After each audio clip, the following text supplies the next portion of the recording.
We saw earlier that a cell has a voltage, and that voltage is the push that drives the electrons through the wire. For the ganial cell it is about 1.1 volt. This voltage is really a form of released energy. In this part we will link voltage to energy, and then to the equilibrium constant. Then the cell pushes electrons through the wire, it does electrical work. That work equals the charge moved times the voltage, because a volt is simply the energy given to each unit of charge.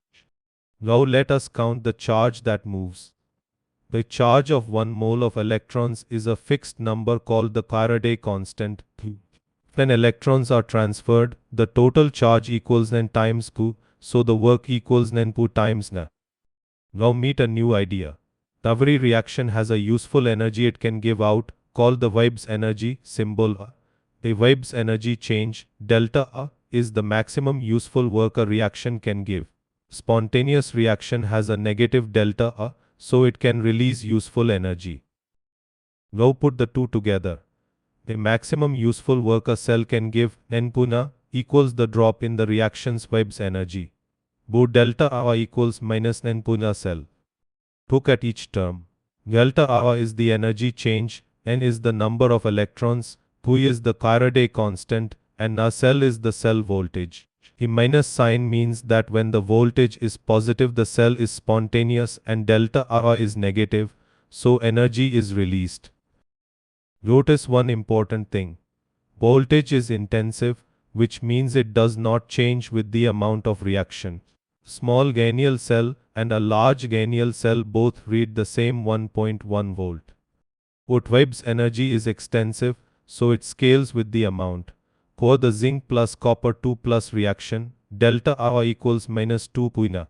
Double the reaction and then becomes 4, so delta A equals minus 4 puina. The voltage stays the same, but the energy doubles. Under standard conditions, where every concentration is 1 molar, Na equals Na standard, both the equation becomes delta A standard equals minus n puna standard cell. This is the standard Gibbs energy. Let us work it out for the ganial cell. Here n equals 2, q equals 96,487 coulombs, and A standard equals 1.1 volt. Q delta A standard equals minus 2 times 1.1 times 96,487, which is about minus 212,271 joules, or about minus 212.27 kilojoules per mole. This is a large negative number. It means the reaction releases a lot of energy, so it is strongly spontaneous. Gibbs energy also links to the equilibrium constant. Delta A standard equals minus I natural log A. Here A is the gas constant, A is the temperature, and A is the equilibrium constant. Now we have two equations for delta A standard, one with a standard cell and one with the equilibrium constant. Both voltage, Gibbs energy, and the equilibrium constant are all connected. The form we saw in part VIX, a standard cell equals 0.059 divided by n times log x. Take an example, the copper and silver cell. Copper plus 2 silver plus gives copper 2 plus 2 silver.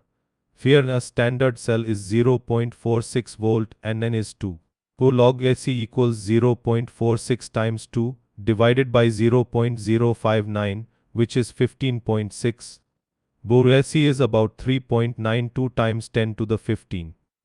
Thanks for watching. Like and subscribe to Baidyati. Electrochemistry, last 12 chemistry in English.